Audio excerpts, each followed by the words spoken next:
Punjab national ബാങ്കിൽ നിന്ന് 13,578 കോടി രൂപ തട്ടിയ അമ്മാവനും മരുമകനും ഇന്ത്യയിൽ നിന്ന് മുങ്ങി.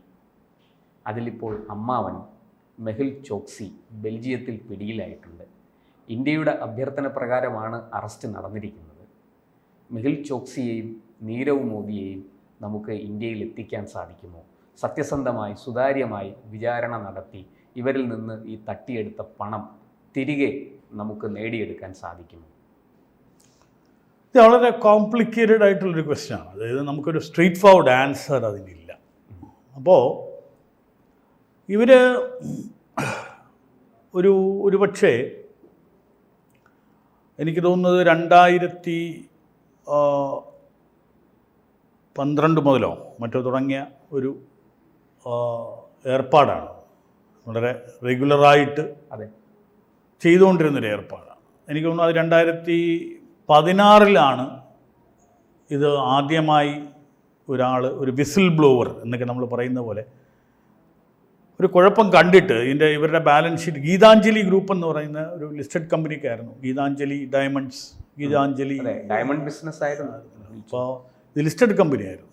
അപ്പോൾ ഇവരുടെ ഒരു സപ്ലയറോ മറ്റോ ഇതിനകത്തൊരു ഹരിപ്രസാദ് എന്ന് പറയുന്ന ബാംഗ്ലൂർ ബേസ്ഡ് ഒരു ബിസിനസ്സുകാരനാണ് ആദ്യമായിട്ട് ഇവരുടെ ബാലൻസ് ഷീറ്റും മറ്റുമൊക്കെ പഠിച്ചിട്ട് ഇതിനകത്ത് കുഴപ്പമുണ്ട് എന്ന് അറിയിക്കുന്നത്.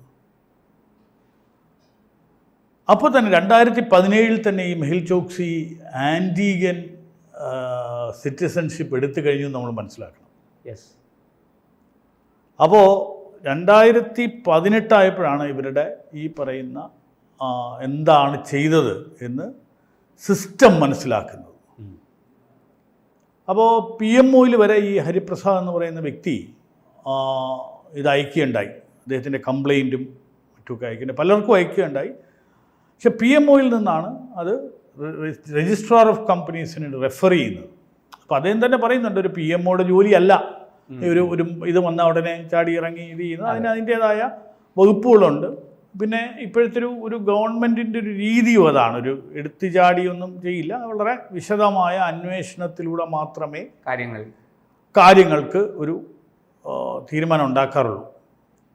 അത് നല്ലതാണോ ചീത്തയാണോ എന്ന് ചോദിച്ചാൽ അത് നമുക്കറിയില്ല. കാരണം ഒരു 2018 ആയപ്പോഴത്തേക്ക് ഇവിടെ നിന്ന് വളരെ വിദഗ്ധമായി മെഹുൽ ചോക്സി രാജ്യം വിട്ടു. അപ്പം ഇതിനകത്ത് നമ്മൾ സംശയിക്കേണ്ടത് ആരും അറിയാതെ ഈ പറയുന്ന 13,000 രൂപ നമുക്കൊരു ലോണായിട്ട് കിട്ടണമെങ്കിൽ പെടേണ്ട പാട് നമുക്കറിയാം. അതെ. അപ്പോൾ ഇന്നലെ മറ്റോ പറയുന്നത് കേട്ടു, ഒരു വഖഫ് ബോർഡിൻ്റെ നോ ഒബ്ജക്ഷൻ വാങ്ങിച്ചു കൊടുത്താൽ ഒരു ചെറിയ KSFയിലെ ചിട്ടി പിടിച്ചതിൻ്റെ എമൗണ്ട് കൊടുക്കുകയുള്ളൂ എന്ന് ഇന്നലെ അവിടുത്തെ മുൻപത്തെ ആളിൽ പ്രസംഗിക്കുന്ന കേട്ടു. ആരോട് പറയുന്നു. അപ്പം ഗവൺമെൻറ് പോലും ഈ പറയുന്ന ബോർഡിൻ്റെ ഇത് ഒരു കൺസെൻറ്റ് വാങ്ങിച്ചുകൊണ്ട് വന്നിട്ട് ആ പ്രമാണത്തിൻ്റെ പുറത്ത് ഒരു ലോൺ കൊടുക്കാം എന്നൊക്കെ പറയുന്ന ഒരു വ്യവസ്ഥയിൽ നിന്ന് 13,000 കോടി രൂപ ഒരാൾക്ക് വെറും കടലാസുകളോടുകൂടി മാത്രം, അതായത് 1212 ലെറ്റർ ഓഫ് അണ്ടർടേക്കിങ്സ് കൊടുത്ത്, അതാണ് ഗ്യാരണ്ടി.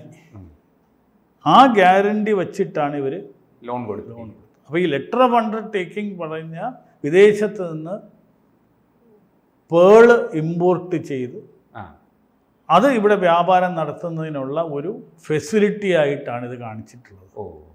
അപ്പം വെറും കടലാസ്, ഇപ്പം നമ്മൾ സാധാരണക്കാർക്ക് മനസ്സിലായി വെറും ഒരു കടലാസ് ഒരു ഫാബ്രിക്കേറ്റ് ചെയ്ത് കൊണ്ട് കൊടുത്താൽ അത് ആ ബാങ്ക് ആക്സെപ്റ്റ് ചെയ്യുകയും ആ ആക്സെപ്റ്റ് ചെയ്യുന്നതിൻ്റെ പുറത്ത് മറ്റ് ബാങ്കുകൾക്ക് മെസ്സേജ് അയക്കുകയും ആ പണം റിലീസ് ചെയ്യാൻ പറയുകയും, അങ്ങനെ എനിക്ക് തോന്നുന്നത് ഏതാണ്ട് 2 ബാങ്കുകൾ പ്രത്യേകിച്ച് പറയുന്നത് അലഹബാദ് ബാങ്കും മറ്റുമാണെന്ന് തോന്നുന്നു. അപ്പോൾ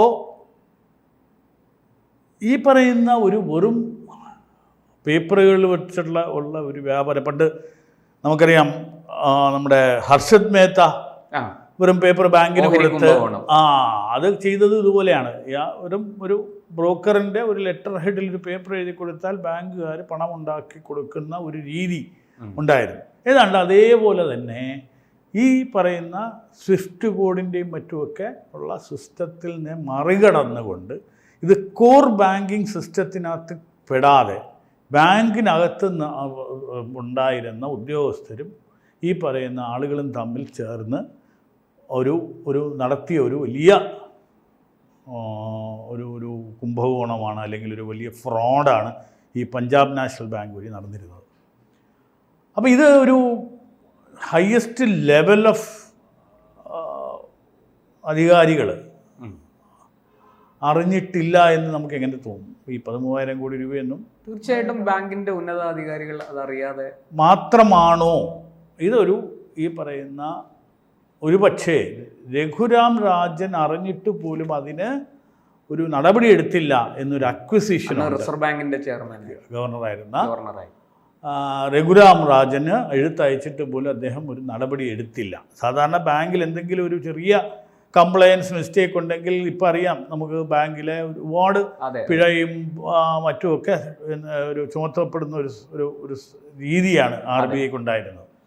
അവിടെ നിന്ന് ഇങ്ങനെ ഒരു വലിയ സ്ട്രോങ് ആയിട്ടുള്ള ഈ പറയുന്ന ഹരിപ്രസാദ് RBIക്കൊക്കെ എഴുതിയ സമയത്ത് പോലും ഇതിനെ അവഗണിച്ചു എന്നുള്ളത് ഇതിൻ്റെ ഒരു ആഴത്തിലുള്ള ബന്ധങ്ങളെ നമ്മൾ ഈ ഫോൺ ബാങ്കിങ് ഒക്കെ നടത്തിയിരുന്ന കാലഘട്ടം അത് ഈ രഘുരാം രാജൻ പിന്നെ സമ്മതിക്കുകയും ചെയ്തിട്ടുണ്ട്. അതായത് UPA കാലഘട്ടത്തിൽ നടന്നതാണ് ഈ പറയുന്ന മേജർ അഴിമതികളും. ഇത് ചില കാര്യങ്ങൾ ഈ 2014 ശേഷവും സ്പിൽ ഓവർ ചെയ്തിരുന്നു. അപ്പം തുടർന്നിരുന്നു. കാരണം ഇത് ഈ സിസ്റ്റത്തിൽ നിന്ന് ഒരു റെഗുലറായിട്ട് നടക്കുമ്പോൾ അത് പെട്ടെന്ന് അതിലൊരു മാറ്റം വരുത്താൻ സാധിക്കില്ല, അല്ലെങ്കിലും അറിയില്ല ഇതൊരു ഫ്രോഡുലൻ്റ് ആക്ടിവിറ്റിയാണ് എന്ന് അറിയാനായിട്ട് നമുക്ക് നമ്മുടെ ഇത് മനസ്സിലായി. എസ്പെഷ്യലി ഈ ബാങ്കിനകത്ത് തന്നെ ഉദ്യോഗസ്ഥർ അതിനെ ഒരു സപ്പോർട്ട് ചെയ്യുന്ന കൊടുക്കുമ്പോൾ. അപ്പോൾ അതാണ് ഈ പറയുന്ന മെഹുൽ ചോക്സിയും അദ്ദേഹത്തിൻ്റെ അനന്തരവനായ നീരവ് മോദിയും കൂടെ നടത്തിയിരുന്ന ഒരു കച്ചവടം. അപ്പോൾ അവർ ആക്ച്വലി നടത്തിയിരുന്ന ഡയമണ്ട് കച്ചവടമല്ല, പക്ഷേ ഈ ബാങ്കിനെ പറ്റിച്ച് പണം വിദേശ രാജ്യങ്ങളിൽ നിക്ഷേപിച്ച് ഇവിടെ നിന്ന് ഓടിപ്പോകാൻ നേരത്തെ നിശ്ചയിച്ചിരുന്ന ഒരു ഫാമിലി തന്നെയാണ്. അപ്പോൾ തായ്ലൻഡിലും മറ്റുമൊക്കെ ഒരുപാട് പ്രോപ്പർട്ടീസ് ഇവർ ഉണ്ടാക്കിയിട്ടുണ്ട്. അതുപോലെ തന്നെ ഈ ആൻറ്റിഗയിലൊക്കെ ചെന്നാൽ ആ ചെറിയ രാജ്യങ്ങളിൽ പണം കൊടുത്തു കഴിഞ്ഞാൽ നമുക്ക് നമ്മുടെ ഒരു സിറ്റിസൺഷിപ്പ് കിട്ടുന്ന രാജ്യങ്ങളെയൊക്കെ നേരത്തെ, അതായത് വെൽ റിസർച്ച്ഡ് ആണ്. ഇത് എങ്ങനെ രക്ഷപ്പെടണമെന്ന് നടത്തുന്നതിന് മുമ്പ് തന്നെ ആലോചിച്ച്. അപ്പോൾ നമ്മുടെ ചോദ്യത്തിലേക്ക് വരാം. അപ്പോൾ ഇതിൻ്റെ ഒരു ബാക്ക്ഗ്രൗണ്ട് അറിഞ്ഞാൽ മാത്രമേ നമുക്ക് ഈ പറയുന്ന ഭാരതത്തിൻ്റെ ഒരു എഫേർട്ട് എന്താണ്. ഇപ്പോൾ മുംബൈ അറ്റാക്ക് നടത്തിയ റാണയെ ഭാരതത്തിലേക്ക് കൊണ്ടുവന്നു. അപ്പോൾ അതിന് വേണ്ടിയിട്ടുള്ള പല വർഷങ്ങളായുള്ള ഒരു ഇതാണ്. അപ്പോൾ അതിൻ്റെ ചുരുൾ കഴിഞ്ഞുകൊണ്ടിരിക്കുന്നു. അപ്പോൾ ഇതൊരാളെ എവിടെയെങ്കിലും പിടിച്ചാൽ, വേറൊരു രാജ്യത്ത് പിടിച്ചാൽ അവരെ ഇങ്ങോട്ട് കൊണ്ടുവരിക എന്ന് പറയുന്നത് അത്ര എളുപ്പമായ കാര്യമല്ല എന്ന് നമുക്ക് എല്ലാവർക്കും. അപ്പോൾ പ്രശാന്ത് ചോദിച്ചത് നമുക്ക് ഇവരെയൊക്കെ തിരിച്ച് കൊണ്ടുവന്ന് അവർ എടുത്തുകൊണ്ട് പോയ പണം തിരിച്ച് പിടിക്കാൻ ഒക്കുമോ എന്നുള്ളതാണ്. അപ്പോൾ അതിൻ്റെ ബുദ്ധിമുട്ടുകളാണ് നമുക്ക് മനസ്സിലാക്കാൻ ഒക്കുന്നത്. ഒന്ന്, ഈ ഭാരതവും ബെൽജിയവും തമ്മിലൊരു വലിയ ഒരു എക്സ്ട്രഡിഷൻ ട്രീറ്റിയൊക്കെ ഉണ്ട്. പക്ഷെ അതിനകത്തും ഒരുപാട് കണ്ടീഷണാലിറ്റീസ് ഉണ്ടെന്ന് ഞാൻ മനസ്സിലാക്കുന്നു. അപ്പോൾ അതിനകത്ത് രണ്ട് രാജ്യത്തും പണിഷബിളായിട്ടുള്ള ഒഫൻസ് ആയിരിക്കണം. മണി ലോണ്ടറിങ്, അതുപോലെ തന്നെ ഒരു ഫ്രോഡ്, കോൺസ്പിറസി മുതലായ കുറ്റങ്ങളാണ്. അപ്പോൾ ഇതെല്ലാം CBIയും എൻഫോഴ്സ്മെൻറ്റ് ഡയറക്ടറേറ്റും അതിൻ്റെ ഒരു റിക്വസ്റ്റ് സമർപ്പിച്ചിട്ടുണ്ട്. ഒരു പക്ഷേ പെർഫെക്റ്റ് ഫിറ്റ് ആകാം. അപ്പോൾ നാച്ചുറലി നോക്കുകയാണെങ്കിൽ ഇതൊരു ഫ്രോഡുലൻ്റ് ആക്ടിവിറ്റിയാണ്. ആ ഫ്രോഡുലൻ്റ് ആക്ടിവിറ്റിക്ക് ഒരു രണ്ട് രാജ്യത്തും, അത് ബെൽജിയം പോലുള്ള രാജ്യത്തിലും ഡെഫിനറ്റായിട്ടും അത് ഒരു പണിഷബിൾ ഒഫൻസ് തന്നെ ആവാം. പക്ഷേ ഇതിന് രണ്ട് എക്സംഷൻ അവർ കൊടുത്തിട്ടുണ്ട്. ഒന്ന്, പൊളിറ്റിക്കലി മോട്ടിവേറ്റഡ് ആണെങ്കിൽ, അല്ലെങ്കിൽ ഹ്യൂമൻ റൈറ്റ്സ് വയലേഷൻ്റെ കാര്യങ്ങൾക്ക് ഇത് ഒരു എക്സംഷനായിട്ട് പറഞ്ഞു. അപ്പോൾ ഇതിൻ്റെ ഒരു ഗുണം എന്താണെന്ന് പറഞ്ഞു കഴിഞ്ഞാൽ ഇവർക്ക് ഈ പറയുന്ന വക്കീൽ നല്ല ഇത്രയും പണം 13,000 കോടി രൂപ എന്നൊക്കെ പറയുന്ന ചെറിയ ഇതാകില്ല, അതിൻ്റെ ഒരു 10% കയ്യിലുണ്ടെങ്കിൽ അവർക്ക് ലോകത്തെ മികച്ച അഭിഭാഷകരെ അവർക്ക് എൻഗേജ് ചെയ്യാനും ഇത് കാലാകാലങ്ങളായിട്ട് ഇതിൻ്റെ നീണ്ടുപോകും. അപ്പം ഇയാൾ ക്ലെയിം ചെയ്തിരിക്കുന്നത്, മെഹുൽ ചോക്സി പറഞ്ഞിരിക്കുന്നത് ലുക്കേമിയ ബാധിതനാണെന്നും അദ്ദേഹത്തിൻ്റെ പ്രായം 65 വയസ്സായി എന്നൊക്കെ ഉള്ള ഇതാണ് വാദമുഖങ്ങളായി കൊടുത്തിരിക്കുന്നത്. നാച്ചുറലി പൊളിറ്റിക്കലി മോട്ടിവേറ്റഡ് ആണ് എന്നൊക്കെ ഉള്ളത് പറയുമായിരിക്കാം. എന്തായാലും ഇവരെ ഈ പറയുന്ന ഭാരതത്തിലേക്ക് കൊണ്ടുവരാനുള്ള ഒരു ലീഗൽ റൗട്ട് എന്ന് പറയുന്നത് ഒരു ഒരു യുദ്ധത്തിന് ശേഷം മാത്രമേ നമുക്ക് ഇവിടെ കൊണ്ടുവരാൻ ഇവിടെ ഒക്കുകയുള്ളൂ. പക്ഷേ ഇങ്ങനെയുള്ള ആളുകളെ നമ്മൾ എവിടെ പോയാലും അവരെ പിന്തുടരുമെന്നും അതിന് 10-14 വർഷം ആയാലും വേണ്ടില്ല, അതിന് നമ്മൾ അതാണ് ആ ഒരു ആർജവം കാണിക്കുന്നു എന്നുള്ളതാണ് ഈ പറയുന്ന ഗവൺമെന്റിന്റെ ഒരു പോളിസിയായി. അപ്പം എനിക്ക് തോന്നുന്നു റെഡ് കോർണർ നോട്ടീസ് പോലും വിഡ്രോ ചെയ്യപ്പെട്ട ഒരു സാഹചര്യത്തിലാണ് നമ്മുടെ CBI പോലുള്ള വളരെ വലിയ തോതിലുള്ള അന്വേഷണ പാഠവുമുള്ള ഏജൻസീസ് ഇതിനെ കണ്ടിന്യൂസ് ആയിട്ട് പെർസ്യൂ ചെയ്യുകയും ഇന്ന് ഈ പറയുന്ന ആളുകളെ പർച്ചേസ് ചെയ്യാനൊക്കില്ല എന്നുള്ളതിൻ്റെ ഇതാണ്. നമുക്കറിയാം ഈ കൂട്ടിലിട്ട തത്തയാണോ, പണ്ട് സുപ്രീം കോടതി അങ്ങനെയുള്ള ഒരു രീതിയിലല്ല ഇന്നത്തെ ഒരു പോക്ക്. വളരെ ശക്തമായ ഇൻ്റർവെൻഷൻ ഈ പറയുന്ന ഇൻവെസ്റ്റിഗേറ്റിംഗ് ഏജൻസീസ് നടത്തും, അതിനു വേണ്ടി ശ്രമിക്കും. ഇനി ഒരു പക്ഷേ ഇയാൾ ആൻറ്റിഗയിലെ ഒരു വെസ്റ്റ് ഇൻഡീസുള്ള ഒരു ചെറിയ ദ്വീപാണ്, അവിടുത്തെ സിറ്റിസൺഷിപ്പ് എടുത്തെങ്കിലും ഭാരതത്തിൽ നടന്ന ഒരു ഫ്രോഡിനെ പറ്റിയാണ് നമ്മൾ ചെയ്യുന്നത്. അപ്പം ഇതെല്ലാം കോംപ്ലിക്കേറ്റ് ചെയ്യുന്ന ഓരോ കാര്യങ്ങളാണ്. അതായത് ഇന്ത്യയിലെ ഒരു പൗരനല്ല, അപ്പം ഇന്ത്യയും ഇങ്ങനെയുള്ള 100 കാര്യങ്ങൾ ഇതിനകത്ത് കോംപ്ലിക്കേറ്റ്. അപ്പം വളരെ വിദഗ്ധമായി ഈ പറയുന്ന ഒരു 2017 മുതലേ പ്ലാൻ ചെയ്ത്, അതായത് 16 ഒരാൾ വിസിൽ ബ്ലോ ചെയ്തു. അപ്പം ഇവർക്ക് ഫേവറബിളായിട്ടുള്ള ഒരു ഗവൺമെൻറ് അല്ല ഭരിക്കുന്നത്.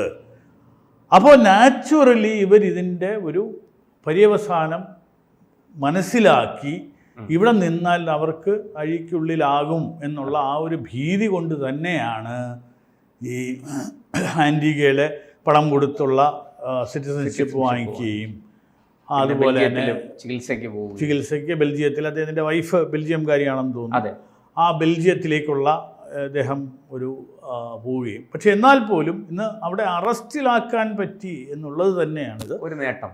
പക്ഷെ നമുക്ക് നോക്കാം, ഒരു പക്ഷേ ഈ പറയുന്ന ഒരു വലിയ ലീഗൽ യുദ്ധം മുന്നോട്ട് കാണുകയും ഇവരെയൊക്കെ ഇന്ന് നമ്മൾ ഓരോരുത്തരെ ആയിട്ട് തിരിച്ചു കൊണ്ടുവന്ന് ഒരു നിയമത്തിൻ്റെ മുന്നിലാക്കുകയും ഒക്കെ ചെയ്യുന്ന ഒരു വർഷങ്ങളായിട്ട് കേസ് നടക്കുന്നുണ്ട്.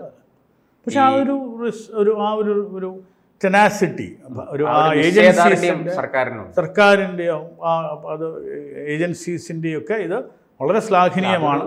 ഒരു നല്ല സന്ദേശമല്ലേ? അതായത് ഇനി ആര് തട്ടിപ്പ് ബാങ്കുകളെ ഇത്തരത്തിൽ തട്ടിക്കാൻ ആര് ശ്രമിച്ചാൽ അവർക്കെതിരെ ഇത് തന്നെ ആയിരിക്കും 100%. അതായത് ഇപ്പോൾ അങ്ങനെയുള്ള കാര്യങ്ങൾ കുറവാണ്. പണ്ട് ഒരു പൊളിറ്റിക്കൽ പേട്രണേജ് ഉണ്ടായിരുന്നു എന്നുള്ളതാണ് പലപ്പോഴും നമ്മൾ മനസ്സിലാക്കുന്നത്.